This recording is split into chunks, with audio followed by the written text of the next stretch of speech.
البيشنت انترفيس ممكن في الميكانيكال فنتيليتورز يبقى له كذا شكل.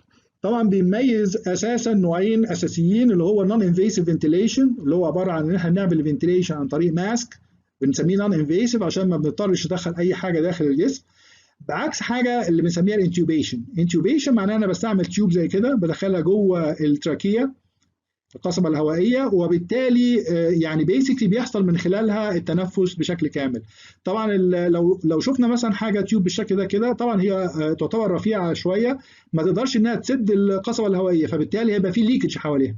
فاللي بيعملوه ان هو بيخلي في حاجة زي بالون هنا كده، والبالون ده بيقدر ان هو ينفخه بحيث ان هو يسد تماما المخارج بتاعة الهواء اللي حوالين التيوب دي، ويبقى في الاخر انترفيس بتاع جهاز التنفس مع التيوب دي نفسها، ويقدر ياخد الهواء من داخل اللنجز ويطلعه من داخل اللنج عن طريق التيوب. ما يبقاش فيه اي حاجه، ما يبقاش فيه اي وظيفه خالص للابر اير ويز اللي موجود عندنا زي الانف وزي الفم. فالحقيقه طبعا بالنسبه للحاجات الاخرى، طبعا ممكن يبقى في عندنا ماسك يبقى على الانف بس، ممكن يبقى في عندنا حاجه اسمها باد، بيتكلم على نيزل باد دي بتبقى حاجه بتتحط على الانف بس كده، وتقدر نفتت بحيث ان هي تبقى يعني تايت حوالين الانف. وطبعا في الحاجه المعتاده اكتر شويه اللي هي بيبقى ماسك بيبقى على الانف والفم مع بعض. المشكله في كل الحاجات دي الحقيقه بيبقى فيه ليكج بمعنى ان انت مهما حطيت الماسك ده حوالين البيشنت بشكل تايت، هتلاقي برضو ان في هواء ممكن يخرج من الفتحات اللي هي في الانترفيس بين الماسك وبين السكين بتاع البيشنت.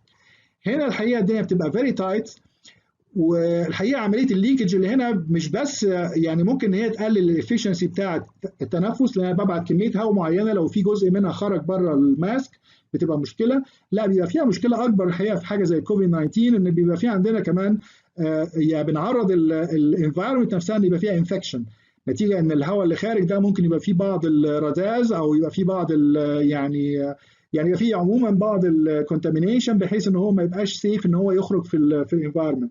لما بتكلم على انتيوبيشن بيسكلي احنا بنتكلم على ان البيشنت وجهاز التنفس بقى كلوز سيركت دلوقتي.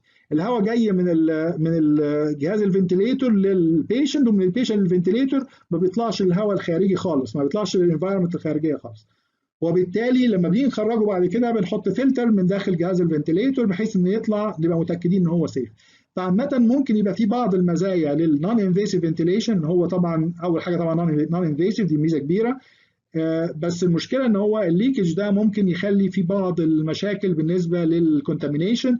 الانتوبيشن هي طبعا مش حاجه كويسه، يعني هو طبعا انفيسيف وبيحتاج طبعا الطبيب يدي يعني بعض الحاجات العقارات للمريض علشان يوقف خالص الكنترول بتاع الريسبيريشن، عشان يقدر يخلي الجهاز يعمل كومبليت كنترول على كل حاجه. والميزه الاساسيه بتاعته ان هو كلوز سيركت مع البيشنت، بيخلي الكروس كونتامينيشن او الكروس انفكشن حقيقي بيبقى اقل ما يمكن. طبعا تحديد اللي انسب للمريض طبعا بيبقى بالنسبه للطبيب، طبعا هو اللي بيحدده.